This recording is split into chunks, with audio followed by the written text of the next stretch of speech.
জিনিস বুঝতে পারছি আমি ব্লগারদের ধান্দাটা ঠিক 20, 21, 22 তারিখ মোটামুটি যখন হতে থাকে, মানে মাসের একদম শেষ, বিশেষ করে শেষ সপ্তাহটাতে ওদের সব চুলকানি শুরু হয়ে যায়। বুঝতে পেরেছো? সমস্ত বেশিরভাগই যারা এই কন্ট্রোভার্সিয়াল টপিক মানে দিতে ভালোবাসে, এইভাবে তারা ভিউজ আর্ন করেছে। সবার নয়, এই সমস্ত ব্লগারগুলো। তো ধাঁধাটা ঠিক ভালো বুঝতে পেরেছি, কারণ মাসের শেষে তাদের যে একটা মানে ইয়ে থাকে, টার্ন থাকে, যে একটা কি বলবো, আর তাদের মানে পুরো মাসটায় টার্ন ওভার আর কি, পুরো মাসটায় যে একটা টাকা তুলতে হবে, সেই ধান্দাতে আমি খুব ভালো মতো বুঝতে পারছি। হঠাৎ করে এই 20, 22, 23 তারিখ থেকেই শুরু হতে থাকে। বহুবার আমি দেখেছি। আমি একটা জিনিস খুব ভালোভাবে মিলিয়ে নিলাম। হঠাৎ করে সমস্ত ব্লগাররা হঠাৎ করে এত বার বেড়েছে প্রোগ্রাম কেন বলো তো? কেন কন্ট্রোভার্সিয়াল টপিক নিয়ে কন্ট্রোভার্সি কী এটা দিয়ে খোঁচাচ্ছে? মারিয়া, সে বললো যে কত মাসের প্রেগনেন্ট বলবো, বলা হয়নি। আর ম্যান্ডি তো ছেড়েই দাও, এর মতো নির্লজ্জ, এর মতো ঝগড়ুটে, মানে বরকে একদম আকাশে তোলার জায়গায় মুখ থুবড়ে পড়ছে। অবশ্য করে তার লোন নিয়ে কথা বলবো, সে মানে সামান্য কিছুই বলবো, বেশিরভাগটা বলবো আজকে অবশ্য করে ভিডিওটা পিয়াকে নিয়ে। অবশ্য করেই বলবো, কালকেই দেখেছি ভিডিও, দেখিনি যে তা না। আমি জানো স্যাটারডেতে, হ্যাঁ, আমার একটু মানে ওই সারা সপ্তাহের পরে মেয়েরও, তাছাড়া এখন পরীক্ষা হয়ে গেছে, ওকেও একটু টুকটাক ওর যা প্রয়োজনীয় জিনিস কিনতে করতে, কপি বলো, স্কুলের জুতো বলো, যদিও আর 1 বছর আছে স্কুলে, তবু জুতোটা খারাপ হয়ে গেছে। তারপর এখন চতুর্দিকে এই গড়িয়াহাট, হাতিবাগান, এখানে একটা বেশ পয়লা বৈশাখ বা সেল একটা রমরমিয়ে বাজার। তো এদিক থেকে ওদিক থেকে আমার বেশ এদিক সেদিক যেতে ভালো লাগে। তো কালকে গেছিলাম আমি ডাইরেক্ট একদম হাতিবাগানে। ওদের যেহেতু স্কুলের ড্রেসটা ওখানে ভালো পাওয়া যায়, মানে ওই দোকান থেকেই কেনা হয়। তো বেশ ঘুরে টুরে এসেছি। তো সেই সকাল বেলা থেকে বিকেল অবধি আমার আর ওয়াইটির সঙ্গে কোনো সম্পর্ক ছিল না। দুটো ভিডিওই করেছিলাম, সেটা রাস্তাতেই পোস্ট দিয়েছি, আর একটা তো অনেক দেরিতে। আর এতক্ষণ যদি ওয়াইটি থেকে মানুষ দূরে থাকে, এটা আমার সাথেই হয়, অনেকক্ষণ ওয়াইটি থেকে ডিটাচ, আর কোনো কিছু ট্রেস পাই না। বুঝতে পেরেছো? মাঝখানে সঞ্জয়ের লাইভ ছিল কালকে, খেয়াল নেই, ঢুকেছি না, কালকে তো সঞ্জয়ের লাইভ ছিল না বোধহয়, না। যদি সময় পাই একটুখানি ঢু মারি, দুটো একটা কমেন্ট করি। তো এই যাই হোক, সব কথা বাদ দাও, এবার আসছি আমার আসল কথাতে। ম্যান্ডি দেখলাম, করতাম না ম্যান্ডিকে নিয়ে, ম্যান্ডির কমিউনিটি পোস্টটা দেখলাম, ওর লোন ক্যান্সেল হয়ে গেছে। আমাকে আমার ভিউয়ার্স ইন্দুও বলেছে যে আজকে ভিডিওটা দেখবেন। তো আমি তখন কমেন্টটা পড়িনি, তখন ভিডিওটা বোধহয় দেখাও হয়নি। তো তখন ও আমাকে বলেছে যে দেখুন ভিডিও দিয়েছে, লোন ক্যান্সেল হয়ে গেছে। কি সবাই বুঝে, হ্যাঁ। তো আমি বলছি তাহলে একটা কথা, তোমাদের সিভিল স্কোর এত ভালো, খুব বুক ফুলিয়ে বললে সিভিল স্কোর এত ভালো, তাহলে তোমাদের লোনটা ক্যান্সেল হলো কেন একটু বলো তো? হ্যাঁ, আদৌ কি লোন করেছিলে? কিন্তু আজকে কমিউনিটি পোস্টে তো দেখলাম একটা দিয়ে রেখেছো যে লোন ক্যান্সেল হয়ে গেছে। তাহলে কি তোমরা মিথ্যে কথা বলেছো? তোমাদের তাহলে সিভিল স্কোর, মানে যার নামে নিচ্ছ সেটা ভালো না। অনেকেই মানে মানুষ না একটু বোকা টোকাও আছে, বিশেষ করে কিছু কন্ট্রোভার্সি ক্রিয়েটাররা ভুলভাল বকে। আমিও বকি, কিন্তু যেটা আমি জানি সেটা আমি জানি। এই সবগুলো আমি খুব ভালোভাবেই জানি, মোটামুটি জানি, খুব ভালোভাবে মানে মোটামুটি জানি। যে ও বলছে যে বলেছে যে লোনের লোকেরা বাড়িতে আসবে, তাতেই সবাই রে করে উঠেছে। তাহলে কি বাড়ি বন্ধক দিয়ে লোন নেবে? তাহলে কি এই বন্ধক দিয়ে লোন নেবে? না, ওরা ভেরিফাই করতে আসে তোমার অ্যাড্রেসটা, তোমার অ্যাড্রেস প্রুফটা যেহেতু ওদের কাছে দাও, ওরা দেখতে আসে যে আদৌ কি তুমি ওই বাড়িতে, আশেপাশে খবর নিতে আসবে। তুমি তো একটা অ্যাড্রেস প্রুফ দিয়ে দিলে, তারপরে যখন তুমি টাকাটা মারবে, হ্যাঁ, তখন যদি কোনো কারণে মারো, ওরা সেই জন্য ওরা আশেপাশ থেকে এই মেয়ে বিয়ের মতো ওরা একটু খোঁজখবর নেয়। কিন্তু 1 লাখ টাকা, যাদের সিভিল স্কোর এত ভালো, মাত্র 1 লাখ টাকার জন্য এত ছানবিন করে, এটাও আমার মনে হয় না। হ্যাঁ, বাজাজ ফিনান্স কিন্তু এই টাইপের লোনগুলো একটু কমই দেয়। ওরা ওই জিনিস কেনা বলো, অসুস্থতা বলো, এইগুলো কভার করে। মানে তুমি কোনো ঘরের ফার্নিচার কিনলে সেগুলো কভার করে খুব ভালো। এরকম একদম মানে মুখে এরকম লোন ওই ঠিকই আছে, যে ব্যাংকে গেছে অ্যাক্সিস ব্যাংক, যদিও ওদের মানে রেট অফ ইন্টারেস্টটা খুব হাই, কিন্তু অল্প দিনের জন্য নিলে এবং তুমি যদি সুন্দর করে ক্লিয়ার করে দাও, তাহলে ওরা রেট অফ ইন্টারেস্টটা সেভিংসের মতো করে তোমার ইন্টারেস্টটা আবার কমিয়েও দেয়, একটু অ্যাডজাস্ট করে। যেটা স্টেট ব্যাংক বা একদম মানে কেন্দ্রীয় সরকারের যেগুলো একদম ব্যাংক বলো, সেগুলো ডাইরেক্ট সেগুলো করে না। আর এইসব এক্সিস ব্যাংক বলো, আইসিআইসি ব্যাংক বলো, তারপরে আরও যেগুলো আছে, তারা এই ব্যাপারটায় তারা একটু হলেও অ্যাডজাস্ট করে, যদি দেখে তোমার পারফরমেন্স ভালো। আর ম্যান্ডি তো বলেই দিয়েছে আমি 1 মাসেই শোধ করে দেবো, তার মানে সেই ক্যাপাবিলিটি ওর আছে। তারপরেও এই হাত পাতা ধার, কোনটা সত্যি কোনটা মিথ্যা বলে? আদৌ কি ওর কাছে পয়সা আছে ও নাটক করছে, নাকি সত্যি পয়সা যা আছে তা উড়ে গেছে, সেটাও দেখানদারি দিয়ে নাটক, লোককে সোনাদানা দিয়ে নাটক? হ্যাঁ, ভাবো তুমি, নিজের গয়নাগুলো ইনট্যাক্ট রেখেছে মানুষ। 60,000 টাকা দিয়ে কী করে? 60,000 টাকা দিয়ে মানুষ আগে মানে ভাবতেও পারি না আমরা কালকে আমিও রুপোর মার্কেটে গেছিলাম, রূপোর জিনিস কিনতে গেছিলাম, 2-4টে আমার প্রয়োজনীয় ছিল। তো দেখলাম 60,000 টাকা দিয়ে কবে একটা থালা কিনে ভাই কেউ 60,000 টাকায় যদি লাগাবো, আমি এইটুকু নিলাম না। মানে ওদের তো আর অনেক অনেক হেভি কিছু সোনার জিনিস নেই, ওরা সবে আস্তে আস্তে অ্যাসেটটা তৈরি করছে। তো ওদের তো আগে সোনার জিনিস কেনা উচিত। যা হোক একটা আংটি, আংটি মানুষের অনেক থাকলে ক্ষতি কী আছে? ক্ষতি কী আছে অনেক যদি আংটি থাকে, তাই না?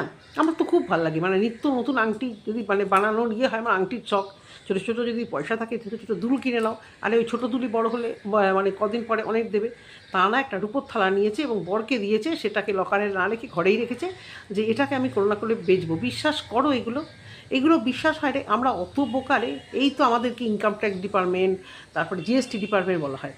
আর এই স্যান্ডি চ্যানেলে গিয়ে দেখবে তো তোমরা, পুরো কোথায় সুদ বেশি, কোথায় ব্যাংকে রাখলে কোথায় টাকা বেশি পাবে, এই সংক্রান্ত ওর পোস্ট আছে। তার মানে ও সবসময় এগুলো নিয়ে কালচার করে। তাই টাকাটা কোন খাতে কীভাবে রাখলে ফুলে ফেপে বাড়বে, এই জ্ঞানটা একটু হলেও ওই ধর্মের সারের একটু হলেও নলেজ বোধহয় আছে। আমি ওই চ্যানেলের ভিতরে গিয়ে দেখিনি, কারণ ব্যাংকের ব্যাপারে অত জ্ঞান শোনার মতো, অন্যের থেকে জ্ঞান শোনার মতো ইচ্ছেটা আমার নেই। যেটুকু আমি জানি যথেষ্ট জানি না। আমি আবার কিন্তু ব্যাংকে চাকরি করি না, এটা আবার ভেবো না। কিন্তু আমি প্রচণ্ডভাবে এগুলো ঘেটে আগে জানতাম না। বিয়ের আগে একটা অ্যাকাউন্টও ছিল না। বিয়ের এই 25 বছরে 26 বছরে আমি যা জানি, মানে 8-10টা লোককে মোটামুটি আমি জানিয়ে দিতে পারবো। হ্যাঁ, এই এটা করছি না বলে কি সব কিছু জানবো? তবে কি তোমাদের সবাইকে একটা কথা বলি, ব্যাংকে কিছু নিলে তোমরা সব সময় সই করার আগেও কিছু কাগজপত্র পুরো ভালো মনে টার্মস অ্যান্ড কন্ডিশন দেখে তারপর করবে। যে কেন্দ্রীয় সরকার বলো, সরকারি ব্যাংক বলো, আর যে ব্যাংকই বলো। কারণ তুমি গাড্ডায় পড়তেই পারো একটা ভুল করে সাইন করে দিলে, বুঝতে পেরেছো? এইটা তোমাদের সাবধানতার জন্য বললাম। তো ম্যান্ডির কথা বললাম যে ওদের সিভিল স্কোর নিখাত ভালো না, নাহলে 1 লাখ টাকা লোনের জন্য, একমাত্র 1 লাখ টাকা লোনের জন্যই হয় না, হয় গোল্ড লোনের ওটা মিথ্যা, ওটা ঠিকঠাক টাকা দিতে পারছে না, আর সিভিল স্কোরটা ওদের একেবারেই 6-এর নিচে, মানে 6 অবধি হলে ওরা দেয়, নিশ্চয়ই 5-এর নিচে। যতই মিথ্যা কথা বলুক আমি এটা মানবো না। যাই হোক, লোন ক্যান্সেল হয়েছে, লোন আদৌ করেছিল কিনা প্রশ্ন ছিল, লোন করেছিল বোধহয়, একটা দিয়েছে একটা, ওটা আমি দেখিও নি,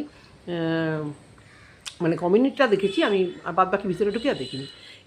এবারে অবশ্য করে প্রিয়াকে নিয়ে বসি। ও তার আগে তো মারি তো আছেই, সেও কমাসে প্রেগনেন্ট বলতে বলতে বাইরের খাবার হাড্ডা চাড্ডা। বাবা, আমার যখন বাচ্চা হয়েছে, আমাদের বাড়িতে এত বাইরের খাবার আসে, কিন্তু আমি এত কম্প্রোমাইজ করেছি। ছেলের বেলা তো কিছু খেতেই পারতাম না, মেয়ের বেলা কিচ্ছু বাইরের খাবার মনে হয় না আমি কোনো দিন পেটে দিয়েছি, না একটা রোলও না। ওই 9 মাস একটা রোলও খাইনি আমি, ইচ্ছেও করেনি তেমন একটা, কেন যেন খেতামই না। যাই হোক, ওরা খাক, ওদের পেটে, যার পেটে যা হয় না, ওই শরীরের নাম মহাশয়, যা সবে তাই সয়, ওর শরীরে হয়তো সইছে, ওরা হয়তো ওভাবেই অভ্যস্ত, ওদের যে কালচার হয়তো দেখেছে ওইভাবে প্রেগনেন্ট মহিলা খায় দায় ঘুরে ঘুরে বেড়ায়। আমরা যতটা আমাদের থেকে ভাববো, ওরা তো ওরকমভাবে থাকবে না, কারণ বিশাল একটা হাইফাই কিছু লাইফস্টাইল লিড করে না। তো কিছু মনে করো না, ঝড় বৃষ্টিতে দেখবে রাস্তার বাচ্চারা অনেক ভেজে করে। তো সত্যি কথা বলতে কি, তাদের কি সর্দি জ্বর হয়, কিন্তু আমাদের বাচ্চাদের একটু লাগলেই, যদিও আমার বাচ্চাদের আমি ভীষণ রাফ অ্যান্ড টাফ তৈরি করেছি, ভেজো, রোদে যাও, সব রকম করো, যাও রান্নাঘরে। আমার ওইটুকুনি মেয়ে কবে থেকে রান্নাঘরে গিয়ে টুকটাক চেষ্টা করাই। বলছি, অনেকের একটু রোদে ভিজলেই ঠান্ডা লাগছে, আবার জন্মে থেকে এসিতে থাকলেও, আমার ছেলে মেয়েদের নন এসিতে থাকলেও ছটপট করলেও ছ্যান করবে না। যদি কোথাও যায় ছ্যানচানানি খুব একটা করে না। আমাদের কোলাঘাটের বাড়িতে এসি নেই, ওই খোলামেলা জায়গায় দিব্যি ঘুমিয়ে পড়ে, কোনো অসুবিধা নেই।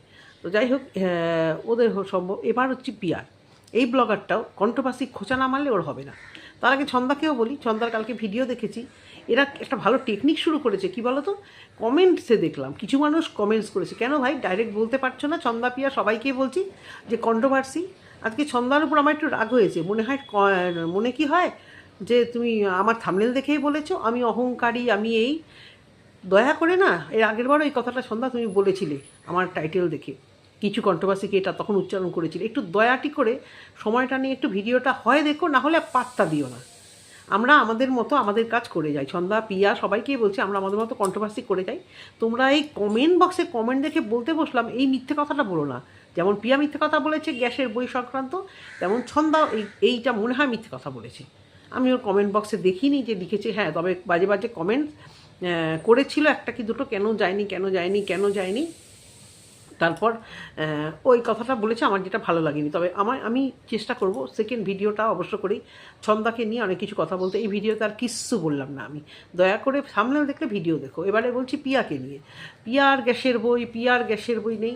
আর এরা না দেখছি এদের পাড়ায় একটা রথ উঠেছে।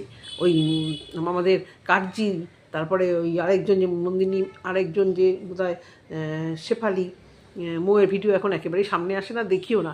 কিছু কমেন্টসের উত্তর দিলাম বলে এই একটা টেকনিক মনে হয় এই বাড়ির আশেপাশে বড় ব্লগাররা শিখিয়ে দিয়েছে, পিয়া বা আদার্স কেউ, কিছু কমেন্টের রিপ্লাই দিলাম। এবার ভালো কমেন্টসের রিপ্লাই মানুষ দেয় না, কোনো দিন দেয় না। পিয়াকে দেখেছো কিছু ভালো কমেন্টস নিয়ে আজকে বসলাম, জীবনে দেখেছো? এদিকে কি অনেক বাজে বাজে কথা বলে সবাই, আমি পাত্তা দিই না, আমি আমার কাজ চলে যাই। এই কথাটা বলো কেন? তুমি পাত্তা দাও সব থেকে বেশি, একেবারে ছিটিয়াল মহিলা, মানে একটু খোঁচালেই এই খেপে গেল। ওই বলে না পাগলি খেপেছে, খেপায় না পাগলদের রাস্তায়, জানো তারা কিন্তু পাগলও নয়, তারা কিন্তু হয়তো সুস্থ মানুষ, কিন্তু ওই বলতে বলতে বলতে বলতে তারা কিন্তু একটা মেন্টাল ডিসব্যালেন্স হয়ে যায়। এর হয়েছে তাই আমি পাত্তা দিই না, কিন্তু আমি দিই। আর সমস্ত কিছু কী করবে এই ভয়েস ওভারে, কেন জানো না? ভয়েস ওভারে এইরা এই কুটনামিগুলো করে, এরা ভয়েস ওভারে এই কন্ট্রোভার্সিগুলো করে। কারণ যখন এই ভিডিওটা এরা করে, শ্যুট করে, হ্যাঁ, তখন কিন্তু এদের মাথায় থাকে না যে আজকে কন্টেন্ট কী হবো। As usual video video video normal video করে গেলাম। যেই যেই জায়গাগুলো ওরা মানে ভয়েস দেবে মনে করে, তখন ওই সারাদিন ধরে ভাবে আজকে কী দেবো, গুটকা চালি করতে হবে, কন্ট্রোভার্সি ক্রিয়েটারদের খোঁজাতে হবে।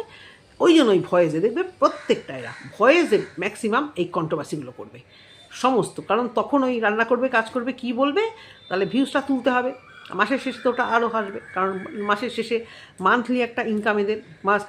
পিয়া তো আবার বলে ফেলেছে পেটে বিদ্যা নেই, চাকরি করতে পারবো না, আবার এই ইউটিউবই ভরসা, ইউটিউবই তোমাদের ভরসা। এই যে মাথায় ঢুকেছে না, এটাই তোমাদের বিপদে ফেলবে। সেই দিন আর বোধহয় নেই। সেন্টার থেকে অনেক রকম আসবে, ইউটিউবের রোজগারের উপর অনেক রকম কোপ আসবে, বুঝতে পেরেছো? আমি বলছি না কিছু, আর বলবো না এইসব ডিটেলস। আর তোমরা কারি রোজগার করে তোমরা ভাবছো যে হেভি একটা, আমার তো মনে হয় সব মিথ্যে কথাই বলছে। এরা তো দেখছি আমাদের থেকেও বিক্রি হয়ে যায়। এদের কারুর কাছে বাচ্চার চিকিৎসার পয়সা থাকে না, কারুর কাছে বরকে নিয়ে ডাক্তারখানায় যাবে 1,00,000 টাকা মাত্র থাকে না, এদিকে মাসে রোজগার 50,000 টাকা। এই মাসে 50,000 টাকার মানে মাসে না, মানে 50,000 টাকার থেকে অনেক বেশি রোজগার। এবং এদিকে এই অ্যাকাউন্টে নাকি 50,000 টাকা পড়ে থাকে। মানে কত যে না মিথ্যা কথা বলে, এই পয়সা নেই, আবার তার দুদিন পরে আবার হেসে খেলে ঘরে এটা কিনলাম। প্রত্যেকে, আমি মানে বলছি না, এরা প্রত্যেকে এই ব্লগারগুলো। এবার আজকে যে টপিকটা নিয়ে কথা বলার, ওর বোনের, গ্যাস নিয়ে কথা বলি। গ্যাসের বই নেই তাই নিয়ে কি খোঁচা মারতে ছাড়ে না মানুষ, যে কীভাবে বড় ব্লগার। আমরা না তোমাকে বড় ব্লগার ভাবিনি, তুমি প্রতিনিয়ত। আজকে এই জায়গায় এসেছি, আজকে আমি ওই জায়গায় উঠেছি, আমি এখানে, তোমরা ওখানে, আমাকে ধরতে গেলে ওই উপরে উঠতে হবে। এই কথাগুলো তুমি বলেছিলে, আর কেউ না। বড় ব্লগার, হ্যাঁ, আর কদিন পরে তোমার 4 লাখ হবে, দেখলাম তোমার বোধহয় 3,96,000 এরকম কিছু হবে। তো ভালো হোক, কিন্তু এই দিয়ে না এখনকার দিন আর বিচার হয় না। এইটা তোমরা বারবারই কানটি খুলে জেনে নাও। ওই 19-20-তে না মানুষ দাঁড়িয়ে থেকে এডিটিং জঘন্য, দুটো ডাল ভাত মুড়ি ভাত খেয়েছে, তারাই তারা ভিউজ পেয়ে গেছে। হ্যাঁ, এখন তোমরা হয়তো ধরে রেখেছো, তখন কিন্তু একবার যারা দাঁড়িয়ে যায় তারা কি এই জায়গা ছেড়েছে গো? কটা মানুষ ছেড়েছে তোমাদের মতো লোকেদের, যাদের আর কিচ্ছু করার থাকে না। এই ম্যান্ডির বর বলছে না, যদি ছেড়ে দিতে পারতাম ছেড়ে দিতাম। আরে তোমরা জীবনেও যাবে না, ইউটিউব তোমাদের না তাড়ালে তোমরা অত সহজ, তোমাদের ক্ষমতা আছে কিছু যাওয়ার? তো এখানে যখন থাকতে হবে, চোখ ঠোক রাঙিয়ে ভিউয়ার্সদের, ক্রিয়েটারদের বাজে কথা না বলে নিজেদের মতো নিজেরা ভিডিও করো না। এই যে পাত্তা দিও না পাত্তা দিও না বলে এত পাত্তা কেন দিচ্ছ? তোমরা তো ভালো মতোই জানো যে কন্ট্রোভার্সি ক্রিয়েটারদের কাজ কথা বলছি। তোমরা কি এগুলো না দেখলে থাকতে পারো না? সব এক টেকনিক। আমরা দেখি না, আমরা কন্ট্রোভার্সি দেখি না, কন্ট্রোভার্সিরা শুধু আমাদেরকে দেখে, শুধু এ লিঙ্ক পাঠায়, ও লিঙ্ক পাঠায়, ও বলে মিথ্যা কথার মানে ঝড়। এই ক্রিয়েটারদের আর কেউ ভালো মানে আর পছন্দই করবে না, এত মিথ্যুবাদী হয়ে গেছে সব কটা। গ্যাসের বই নেই, এত ফোকটাই থাকার স্বভাব কেন তোমাদের? সব সময় কি অন্য লোকের দায়ে থাকতে হবে? বিয়ের পর বড় জায়ের আলমারির শাড়িটাকে নিজের শাড়ি, বড় জায়ের ঘরটাকে নিজের মতো করে নিজের দিদি ভেবে ওর ঘরে গিয়ে প্রবেশের চিন্তা। এখন সেই গ্যাস সেটাও আছে তো, শাশুড়ি মার আছে তো, শাশুড়ি মার না নিজের মা, শাশুড়ি মারই হবে হয়তো, শাশুড়ি মার এর আছে তো, তাহলে আমি কেন করতে যাব? কেন এত ফুকটাই চলার কি আলাদা সংসার, আলাদা সব কিছু, এই ফুকটাই চলার অভ্যেসটা কার? তোমার না তোমার পরের? আমি ঠিক বুঝতে পারছি না। হতে পারে দুজনের একজনের নেচার তো এটা আছে, গিয়ে ফোকটাই থাকবো। একটা গ্যাসের বই করতে কখন কি অসুবিধা হয়, কী নাটক করো গো? একটা গ্যাসের লাইন নিতে, একটা গ্যাস নিতে কত টাকা লাগে? 2,500 টাকা, 4,000 টাকা, 5,000 টাকা, সেইটুকু টাকা থাকে না? ওই যে ফোকটাই যখন ইচ্ছা করবে না, তার থেকে প্রয়োজন কি জানো তো? গাড়িটা।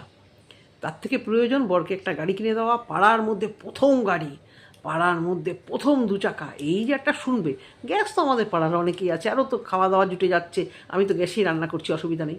কিন্তু একটা হাবভাব দেখাতে হবে। সারা কোচবিহারে আমাদের ওই কী জায়গাটার নাম, কী যেন ওদের জায়গাটার নাম, বেশ ওই এরিয়াতে গাড়ি চড়ে যাওয়া, তারপরে কোথায় থাকে সেই মানমর্যাদা? যখন এই যে আঁচল পেতে টাকাগুলো চাও, তাহলে কী দরকার তোমাদের এইসব ফুটুনিগুলো করা? আর তোমার বরকে কিনে দিয়েছো গাড়ি রোজগারের জন্য, তোমরা ভালো মতোই তো জানো যে এরা পারবে না বাইরে গিয়ে খেটে আসতে। তুমি আজকে বলছো কাজ কখনো শেষ হয় না, যারা অফিসে যায় তাদের 5টার সময় কাজ শেষ হয়ে যায়। এই যে অল্পবিদ্যা ভয়ঙ্করী, তুমি অল্পবিদ্যা ভয়ঙ্করীর জন্যই তোমার সমস্ত কিছু এত কনফিডেন্টলি বলে জ্ঞান দেবে না। 5টার সময় অফিস বন্ধ হয়, 7টার সময় অফিস বন্ধ হয়, তারপরেও প্রচুর কাজ থাকে, অফিসেরই কাজ থাকে।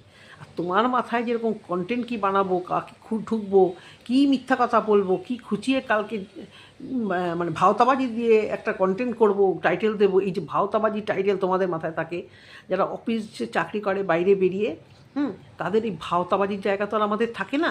আমাদের কী করতে হয় বলতো? আমাদের চিন্তা করতে হয় যে কিছু ভুল করে ফেলবো না তো, কিছু গড়বড় হয়ে যাবে না তো। সবার মাথায় থাকে না, এই যে ব্যাংকের যারা চাকরি করে, কত রাত অবধি ব্যাংকে কাজ করে কোনো আইডিয়া আছে? যারা স্কুলে চাকরি করে আমাদের দিদিরা, সন্ধেবেলা কোনোদিন দিদির সাথে কথা বলে উঠতে পারি না, কোনো দিদিদের সাথে নয়, নিজের দিদি তো নয়।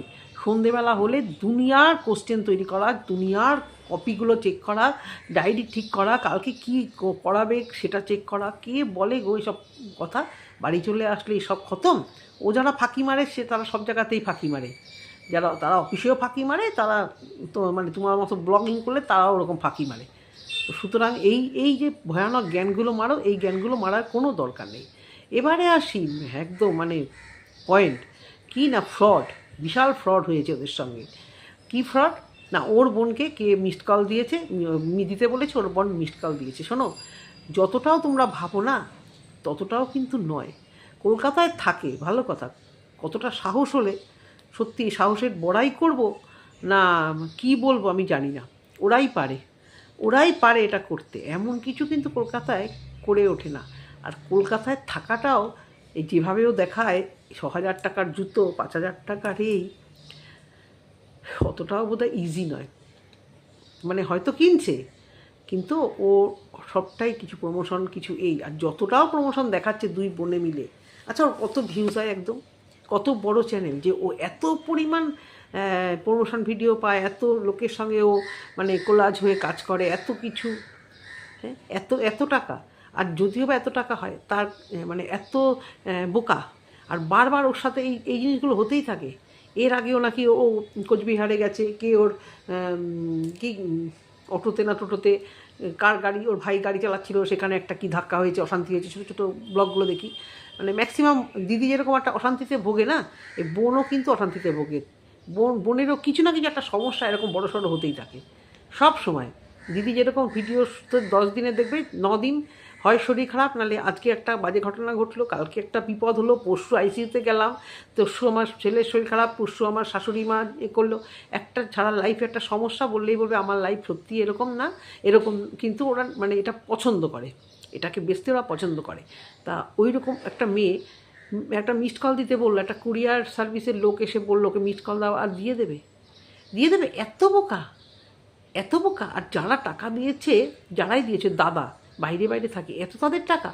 একটা মেয়ে রাত জেগে জেগে ফোন করছে বা মেসেজ পাঠাচ্ছে, ফোনে নাকি যোগাযোগ করতে পারছিল না, রাত্রে মেসেজ করছে যে আমার খুব বড় বিপদ, আমার টাকার দরকার। মানুষ কী ভাবে? মানুষ টাকা চাওয়াটা বিপদটা আগে কী ভাবে? অবভিয়াসলি সে নার্সিংহোম বা হসপিটালের কোনো ব্যাপার, আর কিছু না। এমার্জেন্সি টাকা চাওয়া মানে কিন্তু সবার মাথায় আগে আসে নিশ্চয়ই সে হসপিটালের কোনো ব্যাপার, গুরুতর কিছু হয়েছে। তাহলে তাকে যারা চেনে, বললো বন্ধুবান্ধব, ছেড়ে দিলাম কলকাতার বন্ধুবান্ধবরা হয়তো বাড়ির কারুর নাম্বার জানে না বা কিছু না, ওকে ফোন করে নাকি ওর নাম্বার পায়নি, যেহেতু ওর নাম্বার হ্যাক হয়ে যাচ্ছে বা কোনো কারণে ওর ফোনে পায়নি। আত্মীয় স্বজনরা, তার কাছে কি পিয়ার মার ফোন নেই, পিয়ার বাবার ফোন নেই, প্রিয়ার ফোন নেই, কার্জির ফোন নেই, নন্দিনী মায়ের ফোন নাম্বার নেই, আত্মীয় স্বজনদের কাছে কারুর ফোন নাম্বার নেই। পিয়াদের 2 না 3টে নাম্বার নেই। ওই রাত্রিবেলা পিয়াকে জিজ্ঞেস করা উচিত ছিল না যে তোদের বাড়িতে ওর বোনের অশান্তি বোন এখনও গ্রামেই আছে, বোন গ্রামে আছে, এটা সবাই জানে, ভিডিওতে আমরা সবাই দেখেছি। তাহলে বোন ওদের বাড়িতে, তাহলে তোদের বাড়িতে এমার্জেন্সি মানে তোদের বাড়ির প্রত্যেকের কিছু না কিছু একটা ঘটেছে, যার জন্য তোর বোন এই টাকাটা চাইছে। পিয়া চাইছে না টাকা, পিয়ার ঘরে অসুস্থ আছে, সেটা তো সবার আগে মাথায় খেলা উচিত যে পিয়া টাকা চাইছে না, পিয়ার বোন টাকা চাইছে। হয়তো পিয়ারই হয়ে, হয়তো পিয়ার ঘরে কিছু ঘটেছে বা এদিকে কিছু ঘটেছে, ঘটতেই থাকে। কারুর মাথায় আসলো না এই টাকাটা দেওয়ার আগে? হ্যাঁ, এতটাই কি বলবো, অতি চালাক। দাদা এই টাকাটা দিল, তারপর নাকি আরও টাকা চেয়েছে, প্রথমে 2,000 টাকা দিয়েছে, এই করতে করতে 7,000 টাকা, কেউ এই টাকা কেউ সেই টাকা দিয়েই গেছে। কার দোষ এখানে? লাস্টে আবার বলছে পিয়া আমার বোনের দোষ না, কারুর দোষ না, কারুর দোষ না। কিন্তু বোনের টাকাটা ফেরত দেওয়াও কোনো দায় আমি যে মনে করি পড়ে না, কারণ ওর নাম্বার নিয়ে যে ফ্রড হয়েছে, ওর তো এখানে কোনো হাত নেই, ফ্রড হয়ে গেছে যদি হয়। কতটা সত্যি মিথ্যা, জল গোলানো ফর কন্টেন্ট সব পারে, এই ব্লগাররা সব পারে।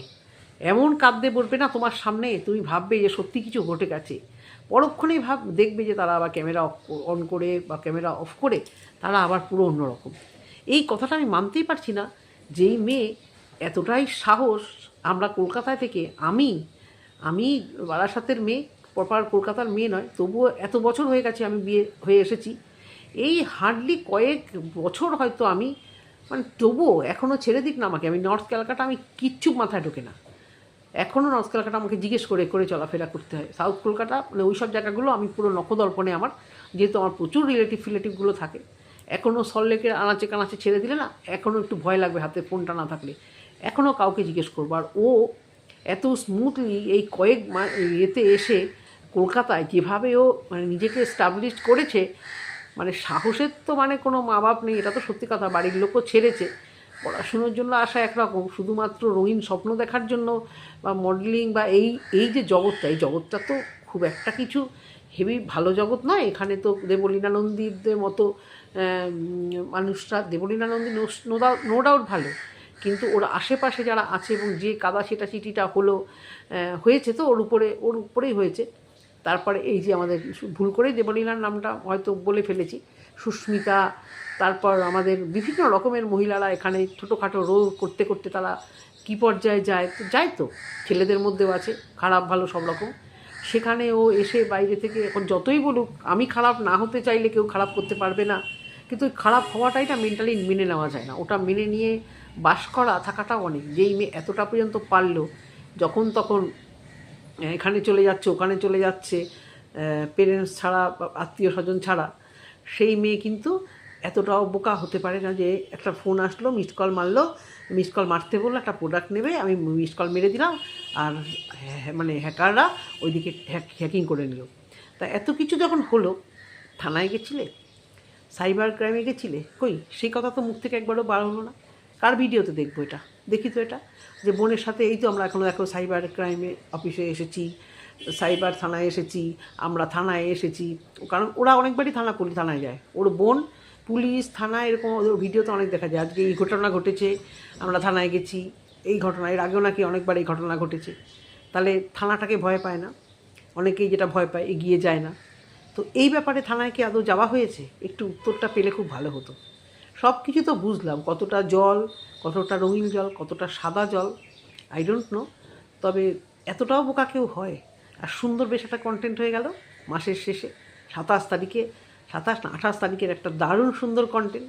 আরে কিছু না হোক, মানুষ তো ওই থাম্বনেল দেখে যাবে, দেখি তো আবার কি হয়েছে। যদিও এখন না খুব একটা লাভ করতে পারছে না ব্লগাররা, অনেকেই বুঝে গেছে যে এদের এই যে ভাওতাবাজি কোন পর্যায়ে যায়। তবুও যেখানে ধরো ভিউজ তোমার 25 হবে, সেখানে তোমার 30 তো হবে, সেটাই বা কম কি, 30 মানে 25,000 30,000। তো এই যে এই ধরনের বোকা বোকা কন্টেন্ট আর বোকা বোকা, আমি কাউকে পাত্তা দিই না, তবু আমাকে একটা সামান্য কাঠের উনুনের কি, আমার গ্যাস নেই বলে এত কথা আমাকে বলা হয়েছে, এই এত যদি লাগে তাহলে উত্তর দাও না কেন? আর এগুলো বলো কেন? বলতেই পারো পাড়ায় গ্যাসের সমস্যা, মানে পুরো দেশে গ্যাসের যদি সমস্যা হয়, তাই আমি কাঠের উনুনে রান্না করছি। আর কাঠের উনুনের রান্না সত্যি মানে নো ডাউট মারাত্মক টেস্ট। কাঠের উনুনে মাটির পাত্রে যদি হয় মাটন, সেই টেস্ট, শাক ঠাক সমস্ত কিছু, মানে এত বেশি ভালো লাগে কাঠের উনুনে যে কোনো রান্না। ভাতটা ফুটলেও মনে হয় গন্ধটা ভালো লাগে। তো যদি খেটে করা যায় ভালো। তুমি কী বললে? ভালোই তো আমার চলছে। হ্যাঁ চলুক, তুমি পারবে হয়তো, কারণ এটা দেখে মানে কতটা ওখানে করছো কতটা গ্যাসে করছো এটাও আবার কেউ দেখতে যাবে না। ওখানে হয়তো বসিয়ে আবার যা করে আর কি ব্লগাররা, কিছুটা ওখানে বসিয়ে আবার রান্নাঘরে নিয়ে বাদ বাকিটা সেরে দেয়। তুমি এটা করছো এটা অবশ্যই করে আমি বলছি না। তা কিন্তু মানে বড় লোক গরিব লোক সেটা দেখে না, মোটামুটি গ্যাস নিজে যখন রান্না করবে গ্যাসে অভ্যস্ত, মাঝে মাঝে ওইখানে গিয়ে থাকছো, ফ্ল্যাটে গিয়ে থাকছো, অথচ দেখো নিজের নামে একটা গ্যাস নেই। সেটা যদি কেউ বলে তা বলতে এসছো কেন এখানে যে আমার নামে গ্যাস নেই, আমার এর নামে গ্যাস, ইচ্ছা করে খোঁচানোর জন্য না, ইচ্ছে করে খোঁচাবে। তারপরে যখন আমরা কিছু বলবো কন্ট্রোভার্সি ক্রিয়েটাররা, সেটাকে নিয়ে এখানে বসে গিয়ে বলবে কি না একটা কমেন্ট করেছি, ভালো টেকনিক হয়েছে, পুরো পাড়া সর্দি এই রোগে পেয়েছে, কমেন্টসের উত্তর দিতে বসলাম। আমরা কিছু কমেন্ট নিয়ে বসে গেলাম, ব্যাস। ভালো কমেন্টের কোনো রিপ্লাই নেই, ভালো কমেন্ট নিয়ে বসাবসি নেই। আর প্রিয়া তো কমেন্ট দেখেই না, ও কমেন্টের রিপ্লাই দিয়ে দেবে কি, কমেন্ট নিয়ে বলবে কি, এটা তো সত্যি কথা, ও তো কমেন্ট দেখেই না। ও কন্ট্রোভার্সি ক্রিয়েটারদের আমাদের ভিডিও আমরা যারা বলেছি যে এটা গ্যাসের বই নেই, এটা হতে পারে, সেটা ওর গায়ে ছ্যাঁকার মতো লেগেছে, হয় ছ্যাঁকার মতো বা এই তো একটা ভালো কন্টেন্ট, ব্যাস আসল জায়গায় মৌচাকে ঢিলটা পড়েছে। ওরা তো বলেছে, তাহলে এবার আমিও ওদের উত্তর দিতে বসে যাই, সুন্দর একটা কন্টেন্ট হয়ে যাবে। কোমর বেঁধে ঝগড়া করার নামে এখানে ব্লগিং আর কিছু না। এটুকুই বলার, মনে হয় সন্ধ্যাকে নিয়ে একটা ভিডিও করতে হবে। সন্ধ্যার কিছু কিছু কথা একদম ভালো লাগেনি, আবার কিছু কথা ভিউয়ারদেরও ভালো লাগেনি। যদি সময় পায় অবশ্য করে সেকেন্ড ভিডিওটা আসবে। তো তোমরা এই ভিডিওটা দেখো, সবাই সানডে এনজয় করো, আশা করি সবাই ভালো থাকবে, সুস্থ থাকবে, টাটা।